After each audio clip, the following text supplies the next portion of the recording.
So there I was waiting for No Man's Sky to drop before doing this list, and it goes and gets delayed till August. But to be honest, that's only for the better because we can reflect back on all the games that have come out so far. From Ubisoft picking themselves up after years of half-baked Assassin's Creed to deliver The Division, the mind-bending, puzzle-happy delights of The Witness, gore-tastic exuberance of Doom, and the Pixarian charm of Overwatch, the AAA scene is on fire right now, and not in that weird 2014 way. The momentum established from the trifecta of The Witcher 3, Fallout 4, and Metal Gear Solid 5 is showing no signs of slowing down.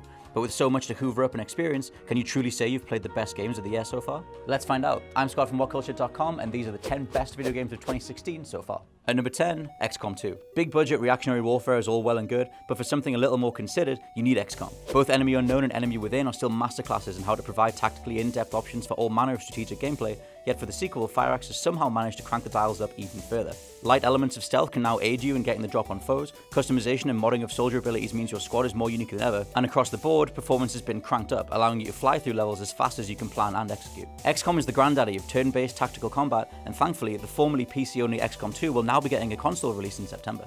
At number 9, Firewatch. Firewatch may be the latest in the derisively labelled walking simulator genre, yet when the developers behind it are a super team of ex-Walking Dead and Clay Entertainment guys, bolstered by the art of Ollie Moss no less, you better believe it's one of the best. Playing as character Henry after he suffered an incredibly moving personal tragedy and moved to the Wyoming wilderness, Firewatch is a tale of isolation, friendship, and coping with life's inevitable hardships in some very relatable ways. To say more would ruin the surprise of what Firewatch is really about, but suffice to say, by the time the credits roll, you'll have experienced one of the most mature and thought-provoking narratives in quite some time. At number 8, The Witcher 3 Wild Hunt, Blood and Wine. Now normally, no, a game's DLC expansion wouldn't be added to a list dealing with titles that released outside of its own year, but have you seen Blood and Wine, The Witcher 3's final add-on? Not only does it spruce up the basic rendering tech power in the game for a truly gorgeous looking environment, but the world itself is gigantic, rammed full of quests, both main and side to complete, alongside a bevy of new creatures, characters, weapons, collectibles, and so much more to drink in.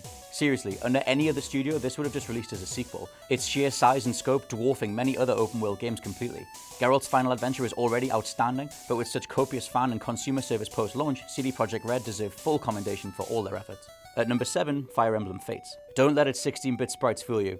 Fire Emblem is a refined turn-based beast of a game. Its battles have a ludicrous amount of customizability within, and you'll play as a custom prince/princess who's lived a sheltered life, only to find yourself torn between two kingdoms who both claim you as their own. The best part though, is a crazy soap opera style plot that spans permanent repercussions if you crank up the difficulty, yet is still split across two completely different versions of the game, named Birthright and Conquest. Whichever you buy denotes how the story is going to play out, and a final DLC pack revelation concludes both arcs. Fire Emblem is turn-based strategy gaming at its finest, and if you're in possession of a 3DS, check it out. In at number 6, Ratchet & Clank.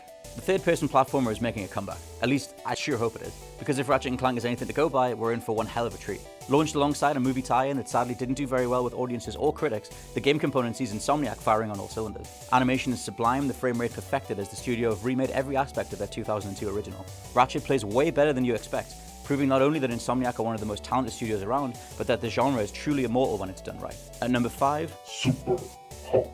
It's been far, far too long since we saw a completely original idea thrown into the first-person shooter mix. Enter Superhot, the game where time only moves when you do. It could have just been a daft gimmick, but in the moment when you can literally let off the analog sticks and watch time slow to a crawl, feels fantastic. Being in control of dancing around and under bullets, catching weapons in midair, Superhot is each and every Matrix-inspired action scene ever composed, with you as both director and actor simultaneously. Its story may not be terribly long and is definitely a polarizing comment on where virtual reality gaming could be heading, but for its gameplay alone, Superhot is truly something you need to check out for yourself. At number 4, Overwatch. Every now and then you come across a franchise destined for the history books, and if there's one developer who solely owns the quill to fill those pages, it's Blizzard. Overwatch is a truly astonishing feat of game design, a smorgasbord of balanced characters and playstyles connoting all sorts of influences and genre tropes into one mightily addictive package.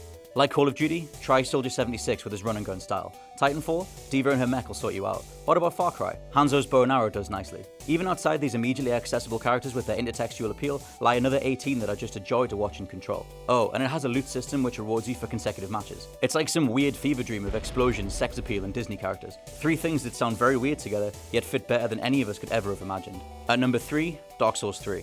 The whole cinematic blockbuster thing is all well and good, but when you want a game that begs replayability, one you'll get through on a steady 60-hour playtime and simply know there's 10 times more content tucked away inside, you want something like Dark Souls 3. Another exemplary outing from the masters of hack and slash themselves. Certain chunks of levels are tributes to the original, characters reprise specific roles or get fleshed out the more you explore, and the lore itself is a direct continuation of where Dark Souls 1 left off. Gameplay though, that's the good stuff. From Software have finally nailed the balance between not necessarily being too hard from the get-go, but ramping up accordingly after about an hour or so. While it might sound unnatural to enter any series on its third installment, Dark Souls 3 is the best entry point, also managing to miraculously do right by the fans that have stood by it for half a decade. Number 2, Uncharted 4: A Thief's End. It might not be the medium-shaking titan that The Last of Us was, but Uncharted does something nobody expected going in. It reframes the entire original trilogy by making Nathan Drake way more human. Where before we essentially treated Nate as an Indiana Jones-esque risk-taker, now we're given a proper foundation to precisely why he does all of these things. A Thief's End concludes the series in landmark fashion, proving Naughty Dog are the finest and most learned developer working in gaming today. And at number 1, Doom.